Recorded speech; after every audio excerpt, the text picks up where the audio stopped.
Hello, Carnies, and welcome to our Star Wars edition of Sideshow. I'm Jacques. I'm Joe. And may the Force be with you. And also with you. So Joe has finally seen Last Jedi. 3 months? It's been out 2 months, 3 months. It was a Christmas release. It was a Christmas release, and I saw it at the end of January, so a month. Okay, that's not month bad. And a half, yeah. You know, but in our world, that's an eternity. There could have been 3 more Star Wars movies in between when that movie came out and when I saw it. If a movie comes out Thursday at midnight for one of these and I haven't seen it by noon Friday, I feel like, what am I waiting for? Right. All right, so this is what I think we're going to do. Do a little review of Last Jedi. And then I thought for giggles and shits that we would rank our Star Wars. You know, I've ranked them in my order, talk a little bit about what we liked or didn't like from each one. But you start Last Jedi. Thoughts? It was good. It wasn't as good as the previous movie, which, of course, I know is The Force Awakens. I didn't have to look down to a piece of paper to remember what the subtitle was. It was good. There was a lot of thoughts that I had regarding people's motivations. I don't want to get. Are we getting spoilery on this? Wait, by the time people listen to this, if you haven't seen it, fuck you. Yeah, I liked the astral projection by Luke Skywalker. I did have some qualms about how much the Force, how many liberties the Force took in this movie. Interesting point, because it turns out like the Force can do whatever the fuck that director wants it to. And you go through it, because I remember, first of all, it's like how upset a lot of people were, you know, when they came back with the Phantom Menace and midichlorians. Right. What the fuck? No, we don't want to quantify. You know, you can go to your local CVS and pick up a midichlorian shot. You don't need any of that. And so a lot of people, myself included, were like, no, that's not how the Force works. But then there was, I think the first time you really saw it was, it might have been, because I think Darth Maul could do it. The Force push. Like that, the Force push didn't exist. That's not true. No, you could like have a lightsaber come, but you never saw in a fight scene really to the extent of like how much Force pushing. Vader never did a Force push in Empire. He would choke people, which again, I mean, he could choke people via Skype. Right. Well, no, didn't he force push Luke's lightsaber away at some point, or am I imagining? No, I think they could do little things like that. Well, there was a little Force push. And Luke, when hanging upside down in the cave, and Hoth, was able to get the. But in this, I mean, it was in part of the fighting. Part of the fighting. So there were Force pulls, but not Force pushes. Completely different and things. Maybe a Force shove. But yeah, the whole astro projecting. Any Force tickling going on, or is that for the ninth movie? Me too. Yeah. But yeah, go on. You were saying. But yeah, I mean, and it's like, and again, it's like that the whole Luke astro projecting. But beforehand, when Kylo, what was and Rey were having these whole conversations, which we end up finding out neither one of them were strong enough to do that. That was all orchestrated by. Snoke. He basically allowed them to be able to do that because, and he was a signal booster. Well, right. Well played. But he had, and there's the foreshadowing with Luke is the fact that he had said you'd be ripped apart if you tried to do that. If you guys connect it like that, neither one of you are strong enough to be able to do this. You idiots! I was eavesdropping you. I was your NSA bitches. But then the whole thing when Leia gets blasted out into space. Yep. And it's like... Oh, no, she died. Oh, wait, she didn't. And the Force awakens in her. Thank God we got to see a movie in which Princess Leia, daughter of Anakin Skywalker, finally gets to use the Force. I'm going to completely sidebar. Luke Skywalker in Star Wars had so many moments of being a whiny little bitch. I can never do this. I'm never. I wanted to go to Haji Station to pick up some power converters. And it's like, I can't take on the Empire. I mean, I don't like them, but and then the whole time he has Anakin Skywalker is a whiny little bitch through most of the second movie, especially. Oh, my mom died. And he just wants to give up half the time, and he just wants to do things. Kylo Ren is the epitome of a millennial. I don't know. How would you? He's an emo. Emo, thank you. And not like Emo Phillips, who's awesome. Emo. I will be seeing him in a couple of weeks with Weird Al Yankovic. I just found that out that he is opening. Anyways, go on. But when has Leia ever had a fucking pity party? Right. When has she ever not been straight up badass from facing down Vader? And Tarkin. You know what I mean? Yeah, I bet if George Lucas ever wrote a scene in which he was whiny, Carrie Fisher would have gone to him and said, "We're taking this shit out." Yeah. At 19 years old, there was never a moment where she was self-doubting. Somebody's got to save our skins. Self-pity, right? He's always taking charge, and it's somebody get this walking carpet out of the way. Just keep going with the line. For more Star Wars quotes, just keep listening. Aren't you a little short to be a stormtrooper? Hey. But yeah, she's never been anything but a kick-ass, But yes, this is the first time you actually see that, yeah, she's force sensitive. I don't know what her midichlorian count is. So, okay, are we talking about specific gripes because we don't want to linger too far? Yeah, no, okay, exactly. Yeah, so you like the Luke Skywalker? I like this is my only thing, and I'm going to put it out there, is that when Luke dies, okay, first of all, Luke dies.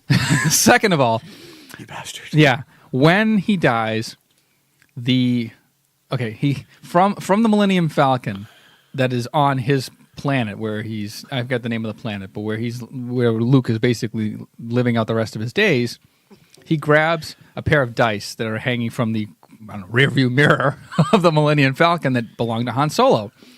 And when he astral projected his image to where Princess Leia and the rebellion were hiding out on that planet, the salt planet, he gives her the dice. Okay, fine. That's pretty cool forcing right there. He dies. Luke dies. Kylo Ren comes in and finds the dice on the floor where Leia has left them. And he picks up the dice and they fade in his hands. That is some masterful astral projecting. That I couldn't buy that he could hold on. He stopped astral projecting himself, but he astral projected the dice. Long after Luke left the building, the dice are still there. And that's not what hyperspace looks like. Right. I know it's a movie. I get it. But no, I did. I definitely saw But your that. gripe with the movie is much more sexist than mine. It is much more sexist than mine. Not sexist enough where, okay, so one of my small gripes is, and I just put out there, Luke has a history of being a whiny bitch. Ren is an emo, little douche. But in this movie, it looks like the politically correct pendulum works so hard to swing back the other way and make up for the fact that, hey, in 1977, there was only 2 speaking parts for women in this entire movie. So, and only one of the speaking parts was, just a couple lines, really. So let's make sure that all the heroic scenes, or most of the heroic scenes, are done, by women. And let's create a couple new characters just to have more heroic women. Now, again, I just went on a little tangent of how much Leia's always been just a badass. From 1977 to 2017, she's been nothing but badassery for 40 years. Yep. But then, and then you think it's like they're going down the politically correct checkoff box. It's like, oh, we need a Asian person in here. Oh, let's create this one. Hey, why don't we make it an Asian woman? It's like, okay. And I know your disdain for Asian women. Oh, dude, seriously. Thank God they didn't let her drive, if you know what I'm saying. And with 2 of you get fortune cookie.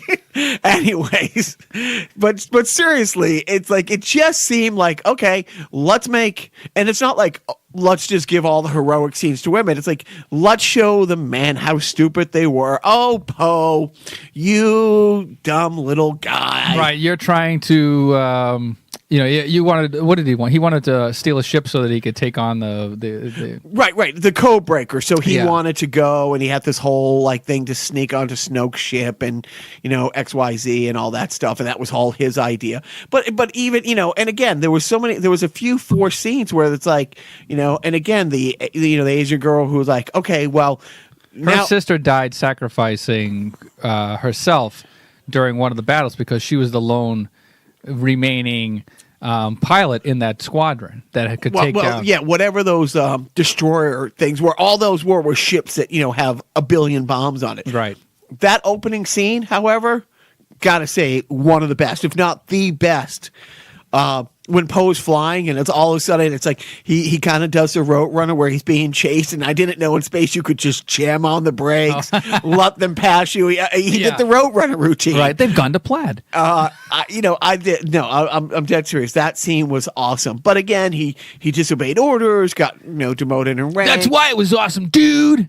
Because he disobeyed orders, man. Now. Does that make me a little sexist? Maybe. No, it doesn't. It makes you very sexist. But no, I will tell you what very sexist it is. Somebody has edited the entire movie and it's like a 26-minute, 30-minute cut, and it takes out all the hero scenes with the women, and it made it look like dudes. It also like when Kylo Ren is going to shoot and like blast Leia into space, and he decides not to, and then all of a sudden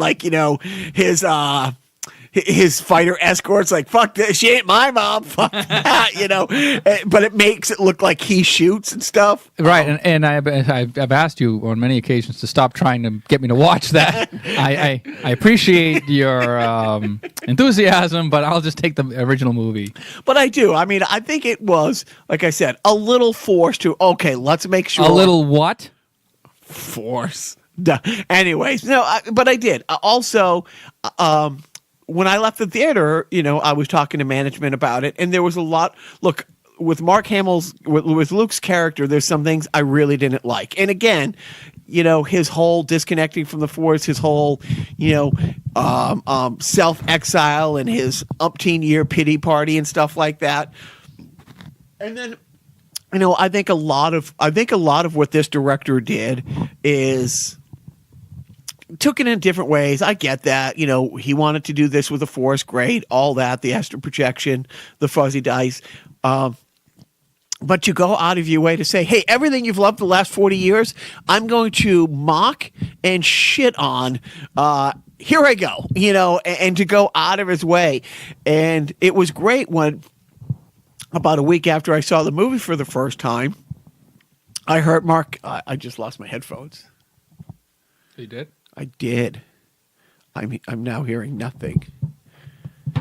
Nothing. There we go. When Mark Hamill had the same complaints, and he had it out with the director a couple times, he's like, no, Luke wouldn't be like this. Luke wouldn't say certain things. And then he kind of circled back and said, well, but it's his movie. And then when I saw it at the end, I kind of got what he was doing, and it was all fine, and I cashed the check. Yep. But so I didn't like that. There was a couple things that I really did like. I liked Yoda. I really liked seeing Yoda again. Now, was he all CG? Was he all puppet? I was told he was all puppet. I think he was all puppet, and it was kind of really took it because I think last time he was all puppet was Empire Strikes Back. Yeah, I mean he's been CGI ever since Empire. Well, Jedi. He died in Jedi. Yeah, but I think he was CGI in Jedi. I don't think they didn't have CGI in Jedi. They didn't. It was 83. Stand corrected, but he didn't have C. But it was great. It was absolutely great. And one of my favorite lines in the movie, if not my favorite lines, oh, I've missed you, young Skywalker. I mean, we're seeing old Grizzly Adams, older than Ben Kenobi was when Luke met him. Just absolute, if you saw him on the side of the road, you might roll down the window and give him $1 or lock the doors and drive past really fast. But it's like, when Yoda still sees him as young Skywalker. Skywalker. Right. But I didn't quite like the diversion of the what was it, the casino planet. I got it. I think it actually introduced a very interesting aspect of the whole rebellion versus the empire kind of thing, or new order in this case, where these are the wealthiest. This is the 1% of the 1%. This is where they come to play. It's this Monte Carlo type of casino planet, and they have like these kind of indentured servants that run the joint. And that's where they're trying to locate this code breaker so they can, get their mission accomplished. But the underlying theme of this place is that these are the weapons dealers for both sides of the war. It's just like they're all making money. It's like, where do you think the rebellion gets their X-wings? From the same people who make the AT-ATs. Right, and I like that. They've addressed that before, like the whole thing about with the Clone Wars, they dealt with that a lot. But in the last, the prequels, the original prequels, they like the banking clan, like they were supplying both sides. They were trying to get the banks to be deregulated so they could make more clones and stuff like that. But at the same time, those same banking clan, were dealing with what was becoming the empire back then. So yeah. Anyway, so that was a long scene. That was a long diversion, and it's supposed to be setting up the next generation of Jedi proteges, because the movie ends. One of the stable boys who you saw earlier, who helped them, release those animals and stuff like that. Right, the racing horses, whatever they were. When they come in and the kids are all telling a story, and then their overlord comes in, their mean shopkeeper boss, and yells at him, and he gets up and he goes to sweep, and he just puts his hand out and like calls for the broom to come over to him, and you're like, oh. Yes, he has the midichlorians as well. But I did, but finishing off on Luke, I did. There was a couple. The funniest thing. I'm sure of the movie, you'd love to finish off on Luke. The funniest thing is like reach out and feel the Force. Do you feel that? The feather, yeah. I didn't like the way that Rey was treating the caretakers. What are those things? They're the fucking inhabitants of this planet, you asshole, and they're sweeping up after your, dirty mess. After you bust a hole in the wall, they're just dutifully repairing the carnage that you're laying in its wake. I did, but that whole island, like just drinking the milk out of those cowish figures. Yeah. It's like, hey, really? We needed to see that. Finally, we get to see some boob. Finally, that's the one thing that Star Wars was missing. But I did. I came back to like when he was talking to Yoda, and he's like, "I'm gonna burn the books," and blah blah blah. And it's like, "I'll do it for you, bitch." Yeah, right. Yeah. I found it in a Cracker Jack box. The Force is in you, Lone Star. But I did like it, and at the end, I was bummed that Luke died. That the astral projection, took its toll. Like honestly, it used all his life force. I was bummed, but it wasn't anything like when Han Solo met his demise. Oh yeah, no, definitely. I mean, that just kind of, and you knew it was coming, but when you knew it was coming was kind of a punch. No pun intended, a stab in the gut. Yeah, it really okay, was. Pun intended. But I did. I love that astral projection. That was like, and they just unload on him, and it just. Do you think you've got him, sir? And then then like the smoke clears, and you see the projection of Luke, and he just sort of looks at his shoulder and brushes the dust off of it like it didn't faze him. Nice try, Junior. Yeah. It was overall it was good. It's not like any other Star Wars movie. You can poke 1,000 holes in it if you really analyze it, which we will. But overall, I think it's a good continuation of the story. Am I going to buy it the day it comes out on Apple TV? Yes. And then you brought up one last thing. You brought up the good question of the rule of twos with the Sith. Right. So who would if Snoke wasn't Sith though?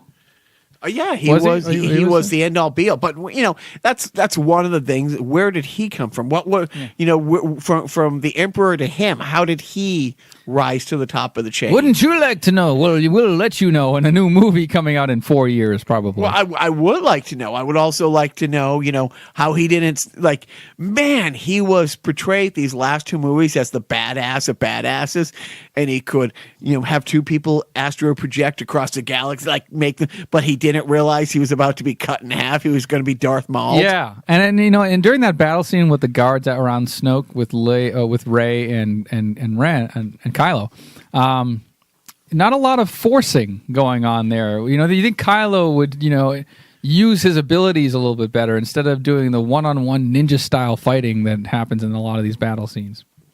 And what do you think of that battle in the room after Snoke met his demise? Yeah, that's what I mean. That battle. It was just like, okay, now it's a typical ninja movie scene where it's like you have the guys in the background. They have the guards with their special weapons. A lot of cool weapons. Didn't one of them have like nunchucks that were like lightsaber nunchucks or some shit? Who the fuck are those guys? Yeah, right. Who are they? Who are these guards? But they take their time. Like they don't just swarm on them en masse. It has to be one-on-one, choreographed. Took me out of the movie a little bit. What took me out of the movie, that scene, it's the first time in these last couple movies, and the last time I remember, it looked like they were on a set. Right. It really felt, and it didn't look like they were on a set. It looked like they were on a Flash Gordon set. Okay, I'll take Flash Gordon. I was going to say original Star Trek set, but Battlestar Galactica 80. It was just like, okay, we're running low on budget, so let's just go to the psych wall, hang these curtains, one chair in the middle of the room, and backlight it, and go. Right. Red curtains. Put up some red curtains. I mean, it's like, when the Darth Vader, Luke Skywalker fight in front of the Empire, in front of the giant window with the battle going on in the background and stuff like that. Yep. It was like, really, you're the leader of this whole like universe, and you can't get an office with a window, bitch. You're in a fucking cubicle. What the fuck's up with that? He's putting his resources elsewhere. So I liked it. Was one of the, and then Joe and I had talked about this right after you had seen it. I kind of equated a little. I put it in the same category a little bit with Teen Titans Go. That initially I didn't like. My kids loved it, and it really got them into the Titan world and the superhero world more. And like you said, like this movie isn't for a guy pushing 50 who is still married to the 1977 Star Wars. My kids loved it, and this is what's going to. I mean, they loved Rogue One. They like The Force Awakens, but my oldest one is now 10, and this is the first movie that he's really connected with. Right. My kids like my son loves, to take a Nintendo angle on this, my son loves Breath of the Wild, for the new Zelda game. Not all that hot on the original overhead Zelda game from 1986. So you can have, different generations of the same property, and still have a good first thing, and you know what I mean? Like it's not for you. It's not all for you. What? Even though you want it to be all. Yeah, even though you want it to be all for you. Jumping ahead, we won't have an answer for 2 years, if at all. Who's Ray's parents?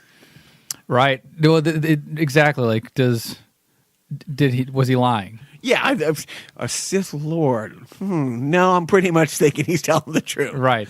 But I mean, do you have any guesses still? I always thought that they were that Kylo and Rey were brother and sister.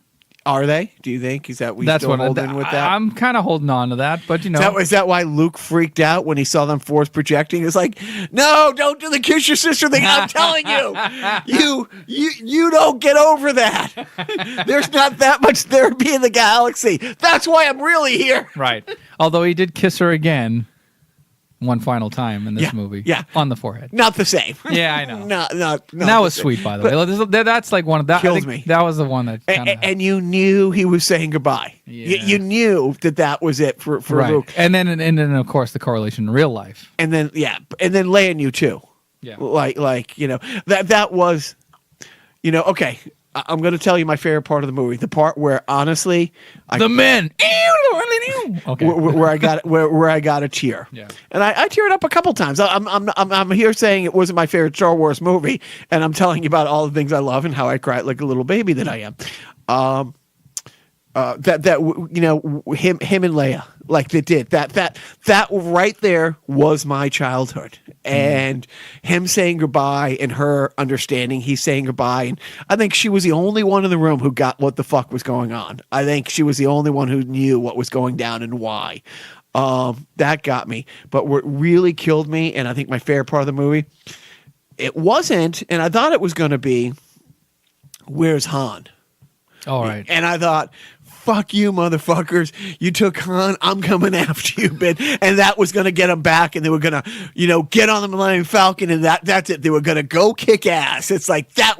You know what? Fuck this. I am going to take my laser sword. I'm going to take my Kenner laser sword and I'm going to go fight, the First Order and take these bitches down. No, but it really upset me was like, where's Han? Right. And that got me. But what killed me was when he's on the Falcon and R2-D2 plays the original hologram of Leia saying you're my only hope. And it's like, and even Luke was like, "That was a cheap shot." Dude, but it did. It's like, and it's like seriously, the absolute love of R2 and Luke. That connection. It's just great. But when he plays that and Luke looks at him like, dude, yeah, that was. Yeah, I know. It's like playing like their favorite song. Or something, yeah. Management looks at me in the theater and she puts her arm on me like one of the little guys is sitting between us. She's like, "You okay?" I'm like, "I'm fine." Shut up. There's a dirt in this theater and it got in my eyes. But yeah, that's what got me. So I liked it. I liked it. I'm gonna get it the day. I didn't like it enough where I'm gonna spend another $60 to take the 4 hours back to see it again in the theater. But the day it comes out on Apple TV, I'll spend the $20 to own it. Yeah. So what do you want to move on to? I mean, we only got 2 minutes left. So all right. So look quickly. Do you have a ranking of your movies? Do you bother to do any homework at all? My Banta ate it. Bantha, stupid, not Banta. Okay. So I will give you mine in order and tell you because I know everybody's hanging on it. Right. And you can. This could all have been done in one tweet, but we're taking a whole episode to dedicate. And I don't know. That's what we do. What do you have going on right now? Nothing. Like we wrap this up and it's exactly. It's back to staring at you. Wheel of Fortune reruns, and I mean that reruns. It's not like a new Wheel of Fortune. He will watch Card Sharks. Is that Card Shark marathon? See, the Card Sharks. At least shut up. Thank you. Okay, unarguably the best Star Wars movie, and I dare to say the best movie ever. Wait, no. We got to do. Are you going from top to bottom? Oh, you want me to go? Do you want to go number 10, and then, or do you want to like? I'll start from the bottom and work up. Whatever you want. Holiday special. Holiday special. No, not that Hulkers. No, but the holiday special, which we did a whole sideshow on, and again, loved it. Like the holiday special, but love it for completely different reasons. Yes. And I think anything with Jefferson Airplane, you gotta hate. No. And then of course, number 9 would be the 9. No, the Phantom Menace. On one hand, you got to be thankful that it brought back the whole Star Wars universe. Yeah, I mean, it was gone for a long time, and as we know from the toys that made our childhood, the toys that made us, Lucas was very clear. No, we're done. This property's over. I'm moving on. Like I will do a Jaws 9 before I do another Star Wars. And then the toys rights reverted back to Lucas, and it's like, oh, Phantom Menace. Yeah. And as much as it gets panned. It did bring the world back into our lives. It did spun the next 20 years of some really great stuff, some mediocrity. But it did bring us Darth Maul. The highlight for that for me was Darth Maul. Yeah, obviously. And yeah, the dual lightsaber. Nothing wrong with that. Badass character. Yeah. And it did all on the downside. It brought the world Jar Jar Binks. Yes, it did. Which I've read a lot of things about this. Of course I have. You look at Jar Jar's arc. Was Jar Jar really the leader of the Sith the whole time? Because I've he seen that. starts off, he's exiled from his home world, and he's this bumbling on the surface world, almost gets run over. Oh, the Jedi just happened to be there, and he goes from this bumbling idiot that the Jedi saved to the senator that cast the final vote, or that gave the speech and cast the vote to start the whole war. Actually started. He started the Empire. He's Kaiser Soze. Yes, and it's like, wow, So we got that, and so we just did a whole Last Jedi thing, and just because I have it listed Number 8 doesn't mean I didn't like the Last Jedi. Yeah, there's only 10 movies, 9 movies with the holiday special for now. Yeah. I did see the trailer though when we saw the Black Panther the other night for Solo. Actually, it looks okay. Okay. But yeah, it looks like a Star Wars movie. It does. It looks like a modern day Disneyfied Star Wars movie, and I don't mean that in a bad way, but it's like that's what you're going to get. So Last Jedi. I won't say what I liked and didn't like about that. Just because we rewind this. Number 7, Attack of the Clones. Oh my God, I can't believe number 7's like that high. Like I don't know, like Attack of the Clones is the worst of the trilogy. You think it's worse than Phantom Menace? Yes. I mean Phantom Menace with the most whiny Anakin, bad acting. Yeah, right. The pod racing scene was Anakin Skywalker. He was just horrible. I know. Poor Jake Lloyd. I mean, what things did he go on to do? Something criminal recently. Yeah, exactly. There's a reason he never acted again. But Attack of the Clones, oh my God, we had the biggest laugh out loud scene. I was in a theater packed full of nerds in Boston when the Attack of the Clones came out. The big sort of seduction love scene or not seduction scene, but like where they're rolling down the hill with you have Anakin and Padme rolling down the hill. Awful. And then they end Awful. at the end of that tryst, they end up by a fireplace. A fireplace. Right. Like I was expecting Chef from South Park in the corner to be singing. Yeah, no, that was awful. But the arena battle scene in Attack from the Clones is great with all the Jedi. Yeah. Just when he's like, they're all chained up and right. But the badass thing, it's like when all of a sudden. Jango Fett is there, and he just comes out and he puts a lightsaber on it, and it's like then he, Mace Windu, right. And then it's like all the Jedi happen to be around the arena and stuff like that. That was pretty effing awesome. And then the lightsaber fight between Dooku and Yoda, and that's the first time. That's the big Yoda scene. Yeah. You see like Yoda hobbling and all that stuff, but when it was go time, gloves off, bitches. Right. It was just this bouncing, glowing snot, just sort of like ricocheting off the walls, and it was funny because everybody had always talked about, Yoda has spoken highly of your lightsaber skills, and if Yoda says you're great, you must be this.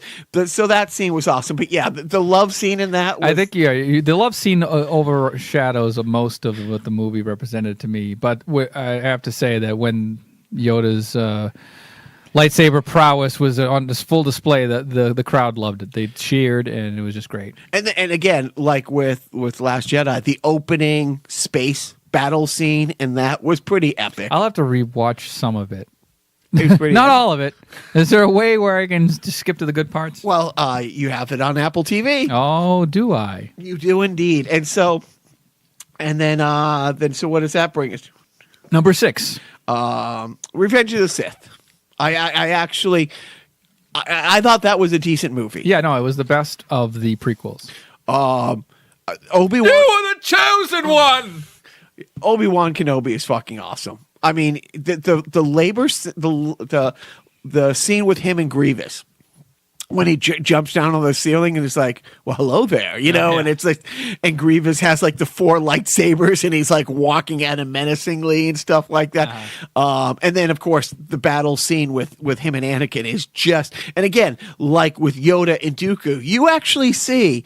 Okay, Anakin is this amazing pilot and probably the greatest Jedi of all time and the strongest and yada, yada, yada. But But when push came to shove, it's like, yeah, the master was still the master and you're still the pupil. And you don't have any legs now, bitch. You know, he told you he had the high ground. So that I really liked that movie a lot. Order 66. It's like to this moment. But of all the Star Wars things that have ever just made me upset, I mean, Alderaan being blasted, pretty horrible, Pretty devastating. You know, you're looking for love in all the wrong places. Anyways, but when Anakin walks in and slays the younglings, Oh yeah. that truly, when I think about that, like, and I remember this recently because this is my life, you know, watching Jedi when Luke, you know, when Darth Vader saves Luke and he throws him there, and I remember a few years ago saying, "Oh, is Alderaan still blown up?" Yeah, you're still a douche. You know, you don't come back from that. And it's the same thing. It's like that scene, I think, is probably one of the most brutal scenes in any movie ever, because here these kids are cowering and scared shitless, thinking, And defenseless. "Oh, here's Anakin. Thank goodness Anakin's here. We're going to be okay." Oh, my beer. You know, so that's pretty awful. Number 5. Force Awakens. Yeah. Apology accepted, you know, from the last 3 prequels. I mean, this was I really liked it.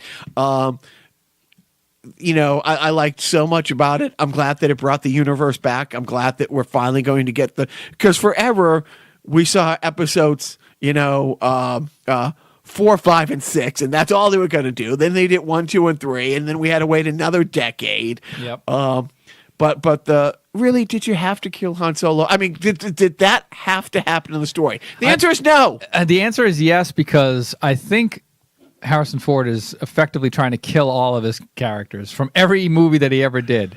You know, I don't know if he dies in Blade Runner 2049. I'm sure he does. I'm sure that Indiana Jones will die in the 5th episode of the of the Indy franchise. Yeah, I think it's, you know, it probably was the only reason for. Or that one of the only incentives for Han to come, or for Harrison Ford to come back and actually do Han Solo. It was like, okay, well, he dies in the end. I mean, and one day we'll do a sideshow of, like, you know, our deaths in movies that have affected us the most or something like that. I don't know how to phrase it right now, but that hurt. That, like, really, and even now it really hurts because I cried. I mean, and I wasn't a big Han Solo, sycophant like you are. Well, hey, just because I dressed as Han Solo at my wedding, and I don't mean afterwards, I got married dressed as Han Solo. Yeah. And to this day, almost every time management says, "I love you," I know. You know, I don't think there's anything more romantic than that. Probably explains a lot. You sleep in that weird bed made of carbonite, which is don't judge me, but it is. I mean that absolutely killed me. But I did. I liked a lot of that movie. I was glad it was back. Yeah, it was a lot like the first, but you know what? It was a palate cleanser, as they say. Right. So like I play the hits. And then number 4, Star Wars: A New Hope. Literally episode 4. Coincidence? But I do. I mean, it started everything. I mean, everything changed. I mean, that movie was completely groundbreaking. They had sci-fi movies before that. They had sci-fi TV series before that, but they never spent that, on a movie. Yeah, right. Exactly. And that's the key word: spending. Because sci-fi up to that point was seen as hokey, popcorn munching, throwaway, pulp. I mean, I really don't. Other movies come out. I really don't think Star Trek comes back. I don't think they revitalize that franchise. I don't think they start doing those movies. If Star Wars didn't do what it did, right. And in a roundabout way, it spawned one of the greatest TV series ever, Battlestar Galactica. In a roundabout way. And toys. Yeah. Like it completely changed the toy industry. If you'll watch episode 1 of The Toys That Made Us on Netflix, if it's still there, you'll see. or listen to our podcast, which we broke down the toys that made us. But truly, I mean, it changed filmmaking. It changed how these movies are made. It changed how these movies are seen. Did it coin the phrase blockbuster? It might have. And again, it's like, with Christopher Reeves and Superman, that was like the first time they spent real money. And again, I don't think that happens, in 78 without this being so big. And that legitimized the genre. It really did legitimize it. And I mean, we're talking, dude, honestly, as you and I are sitting here, as this podcast post, we're talking 40 plus years, and it's getting bigger. It's getting stronger. And it all started with this, and it's a simple story. I mean, people have poked holes in it and all this stuff. Lucas borrowed a lot from the old westerns, the old samurai. Not the the Seven Samurai, yeah, and all that stuff. He also borrowed a lot from just regular mythology, right? The Bible, I mean, there's a lot of stuff. If you're gonna steal from the best. Gee, where'd the name Luke come from? Yeah, I don't know, but it was great. It shaped my childhood. It shaped who I am today, for better or worse. Mostly worse, agreed. But A New Hope is number 4, and then we move on to number 3, The Return of the Jedi. Grown up Luke. The storytelling in that. I mean, I think as a movie maker and a storyteller, like Lucas, did a pretty amazing job with that one. And again, from as far as cinematography goes, from 1977 to 84, it was a quantum leap. And again, because of Star Wars and because of the technology and because of the special effects that were created, it really pushed the industry forward. And you can see, how amazing Jedi looked in comparison and stuff like that. Yeah, and this is actually a very controversial take for you to put Jedi above New Hope on rankings. Yeah, but I did. I mean, I there's a lot of Ewok hate out there. You know what? Okay, so on one hand, I love that Luke's journey, had culminated into him being a Jedi. The scene where he goes into Jabba's, little palace and just kicks ass, which was great. But the scene on the barge, oh yeah, epic. Yeah, like beyond. And again, getting back to what we talked about, with Leia always being a badass. Who killed Jabba the Hutt? Yeah. Slave Leia, it's like, right. You want to make me wear this, bitch? You want to have me in chains? Oh, by the way, Lucas, thank you. Yeah, exactly. Nerds everywhere. What's the percentage of nerds, let's say between the ages 35 and 45 who lost their virginity to Slave Leia? 100%. All of us. And to this day, it's we talked about that earlier. The new Harley Quinn. Oh, you're talking about it as far as con has eclipsed the Slave Leia at the Comic-Cons around the world. Yeah, the cosplay was it was rocking. But for a good 30 years, that is holding strong. Yeah. But yeah, I mean, you have a couple of slave Jabbas in there too. But yeah, it does. Even as I'm really thinking about this, putting the list together, I was like, am I putting Jedi ahead of New Hope? But yeah. I did. And is my second pick any less shocking? I don't know. What is your second pick? I mean, there's only 2 movies left. Rogue One. Yeah. And so again, when we were semi-joking, semi-truth about my misogyny with The Last Jedi, and it's all that stuff. I mean, you look at, I love The Last Jedi, and I love Force Awakens and stuff like that, female-driven characters. But here it is, Rogue One. I think it's really a hard movie.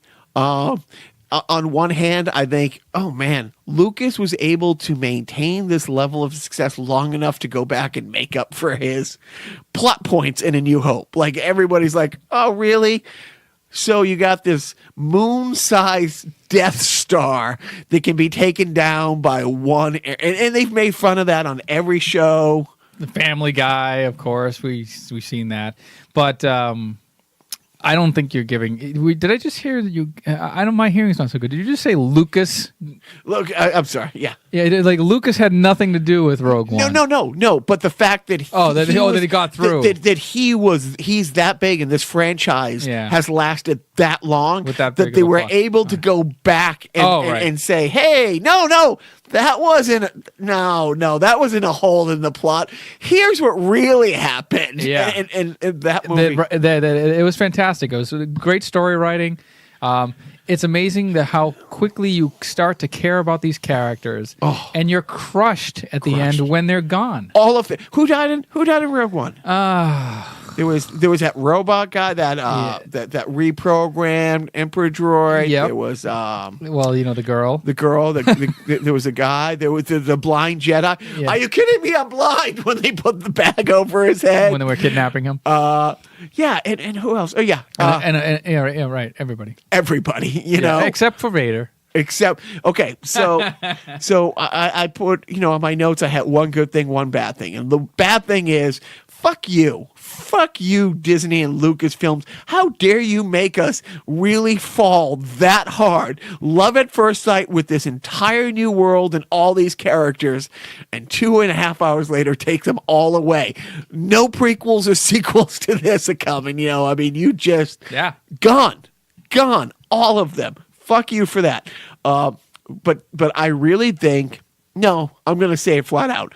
My favorite scene in any Star Wars movie ever is the Vader scene at the very end.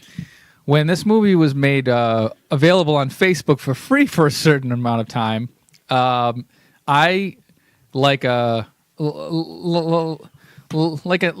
little idiot would just rewind and rewatch that last Vader scene for at least 20 times in a row because it was just so powerful and so fucking awesome. I did about 4 nights ago on Apple TV at home. I got so good at locating the actual end point, the end point on there it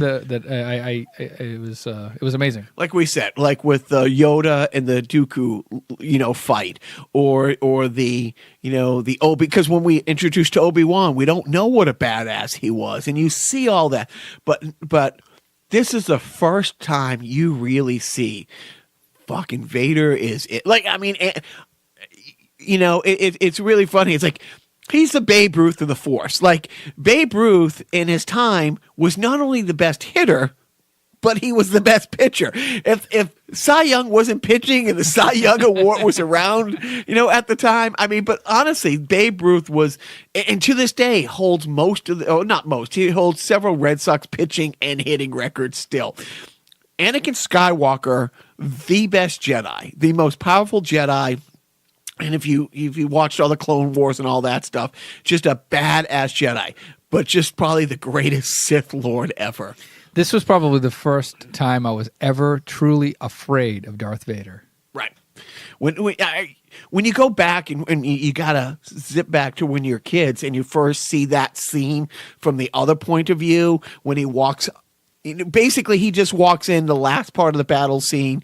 And they're right there, but you don't see what a badass he is. Right. I mean, and then the way they capture the terror on those rebels' faces, like, open the door, take this, take it. They're just they're terrified. They're about to die, but they have to do one final thing for the rebellion.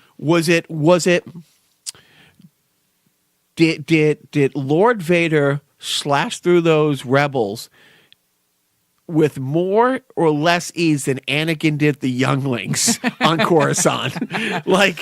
I think a little bit with more ease. I think to him it was old hat at that point, right? And you see that it's because the funny thing is, it's the one scene, going back, to the is it the Revenge of the Sith, when they go to arrest Palpatine. And this is where you find out he's the Emperor, and the 4 Jedi show up there, and he dispenses with 2 of them or 3 of them with relative ease. But when he's facing Mace Windu beat him pretty easily. It was Anakin who saved, the Emperor. And so it's how strong with the Force is he? Maybe he knew other things or this, that, he could do the Force lightning or whatever. Or maybe he was just pretending not to be that great, so he needed Anakin to cross over. Anakin to cross over, and maybe that's it. But you never really see what a bad, like, same thing in the last two movies. Snoke, he's an intimidating looking guy, and you see him.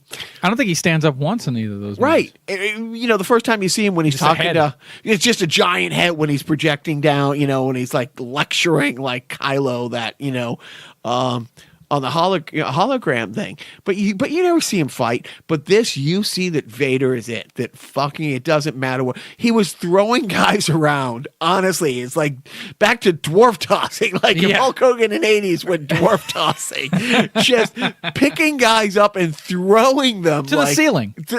It was, and then stabbing them in the ceiling on their way down.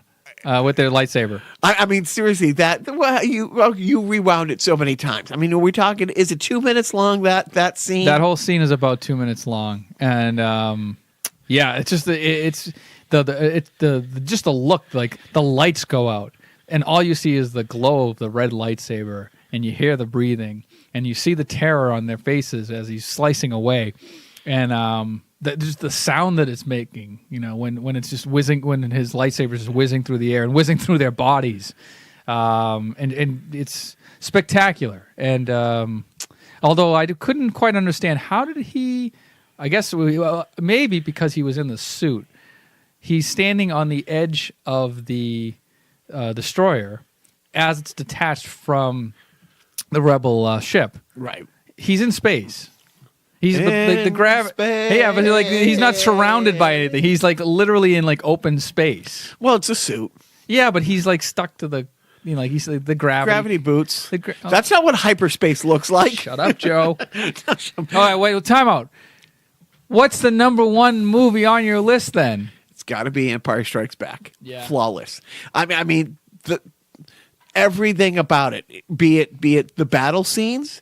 Be it the dialogue, everything about that movie. When you think of the most iconic things, Han and Carbonite. It's that.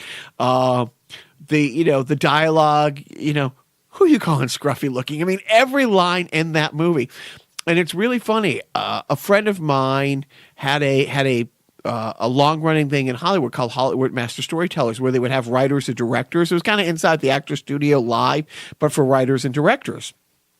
And it was done at the Mann's Chinese Theater, and they would have people come in and talk about how this movie or that movie came together. And we're talking big people. Talk 15, 20 minutes about how the movie came together, this, that, the other thing, show the movie, and then after, question and answer it. And while the movie was going on, the 4 or 5 people who ran this project and whoever came in, the directors and their significant others and the writers, we would go to dinner there at the Mann's. And I got to have dinner with the director of it. And I remember him saying, what he took the most pride in when Lucas went back and inserted Jabba the Hutt, inserted Boba Fett, and made all these changes to the first 3 movies. He changed 2 shots, only 2 shots in it, and one of the 2 of the shots was when they're walking through Cloud City. Like have windows so you could see more Cloud City, more Cloud City outside. Because the technology, and I forget what the other scene, but it was like one little shot, and again something like that, like the technology to show this, but didn't change, and didn't add dialogue, didn't add any characters. There was never an extended scene where we're going to put this back in there that cut out or anything. The movie was perfect from start to finish, and I think of all the movies. Like Joe and I have talked so many times, like we don't have conversations with our own thought. It's mostly just quoting different Simpson lines back and forth and references and making references to other movies. Without a doubt, number 2, I think in my life is Spinal Tap as far as the movie I've quoted most. But I think number 1 is Empire Strikes Back and everything. I mean, as a kid, when you realize it's like, the big reveal. They're inside that giant lizard thing, Yeah. Oh, right. But the big reveal, the biggest spoiler in the history of movies. Well, the biggest. That's probably, it wasn't a spoiler. Coming out of the theater and telling everybody in Yeah, line right. that Luke Skywalker is Darth Vader's son. That's a spoiler. But this is probably the first time, again, like the first movie probably coined the term blockbuster, that this movie might have coined the term spoiler. You know, like this could have been the first big spoiler.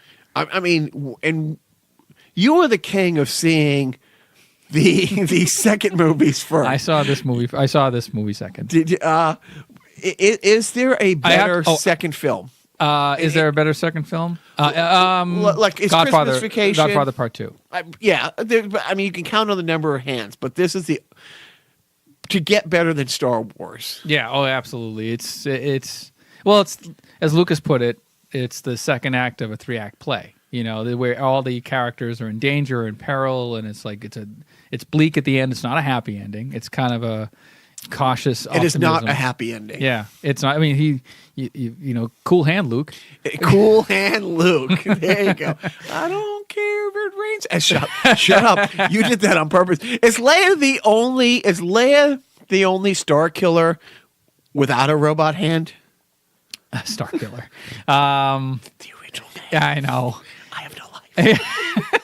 I think so. I think you're right. You go through the family tree, and they all. Yeah, I know. But Kylo. yeah, I mean that's you know that's a little too nerdy for me. I can't. You've stumped me. But I will reveal something here that I'm gonna. I want to put it on tape. I got to cleanse myself of this.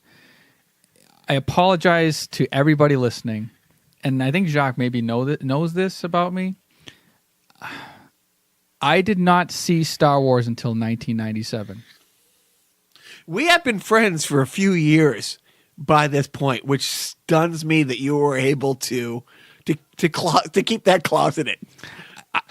And the first time I saw it, I was working in a KB toy store, and they were showing the original trilogy. I think maybe somebody brought it in, and they were showing it on TV, and I'm like, oh yeah, that's right, Star Wars. Never saw it. Oh, pretty good flick. There's 2 more? Gee whiz. Yeah, I have not seen the original Star Wars until the re-releases in 97. I suck. No, so bad. That's worse than seeing the second movie before the first movie. I saw the re-releases before the originals. No, I didn't. I don't blame you. I blame My parents. bad parenting. Yes. And Nintendo. Yeah, I blame Nintendo. No, but Nintendo had Star Wars games. Right. You think you know what? Actually, the first video game I ever purchased before I even had the system, we went to like a flea market, and I was into like computers and video games, but you know, my parents weren't rushing to get me anything because they were like 300 years older than I am, had no idea what technology kids were into, and didn't love you. Right, but I was interested in computers and video gaming tangentially, so I saw. And what caught me eye, and I didn't have the Atari yet, but I bought my first game, Empire Strikes Back. That's awesome. An Empire Strikes Back. And I was like, this looks cool. Someday when I get an Atari, I'll want to play this. Wow. Yeah. Do you still have it? Is it down here in the cave? I have a copy, I think, of it, but it's not the copy. Speaking of copies, it's like I hate flea markets, and I don't like those places to begin with. But now and then It's a wretched hive of scum and villainy is what it is. Don't make me love you anymore. But now and then it's like, I get dragged by management to thrift stores and stuff like that. But it was maybe 10, 15 years ago. And it's one of those, you buy this like, this awful, housewives, like, painting a bowl of fruit. And on the back of the canvas is original Declaration of Independence. I felt that way the day I found a VHS trilogy of the original Star Wars. Oh, you mean like the one that's on my shelf right now? Yes, exactly. And that might be it. I did a purge. I bought, and by the way, it was like $8. By the way, I know how much you hate flea markets. That's also where I picked up the 1977 Han Solo figure that I gave to you. That you lost. No, I did not lose that. Oh, okay, good. No, when we were at the Jets game, Yeah. it was Mario. It was the Mario Kart. Or Mario. Yeah. Okay. Something. No, I can tell you exactly where that Han Solo is. It is in. Ew. Hello, ladies. What? Where is the Han Solo now? I keep it in my computer bag. It goes with me everywhere. That's great. That's the way it should be. I'm almost attached to that as I am my Green Lantern tattoo on my ring finger. Again, ladies. I'm surprised you haven't tattooed a black vest over your chest. Have you heard of, and management has sent me this. If you guys haven't heard of this, look it up. Accidental soloing. Here in the Northeast and other places where it's cold, it's really, really funny. And she showed me like a web page that has all this where women wear blue jeans are rampant, but people in the winter wear boots, and they'll have black boots, blue jeans, and Parker, vests on and stuff like that. And when she pointed that out, now it's one of my favorite things when it's are they cosplaying as Solo? Because that makes them hot, but they probably don't even realize it. Yeah. Yes, I find women dressing as Solo hot. Does that shock you? No. So thank you for indulging me more than anybody really on this. It was high time for a Star Wars sideshow. I'm surprised we haven't, and we should do more. We need a Back to the Future one. We do need a Back to the Future one. Or a Ghostbusters one, or something that I like. You don't like Star Wars? Because it sounded like you said you don't like. Did everybody hear that? Joe does not like Star Wars. I don't. I love Star Wars. Oh, well played. Nice save. Save in a beauty. So we're going to go out on a song, not spoiler free.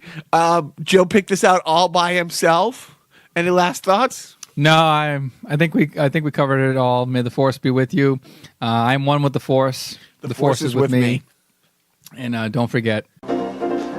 Star Wars, nothing but Star Wars. Give me the Star Wars, don't let them end. Star Wars, if they should bar wars, please let these Star Wars stay. And hey, how about that nutty Star Wars bar? Can you forget all the creatures in there? And hey, Darth Vader in that black and evil mask, did he scare you as much as he scared me? Star Wars, those near in Star Wars, my seventh winner up here, Star Wars.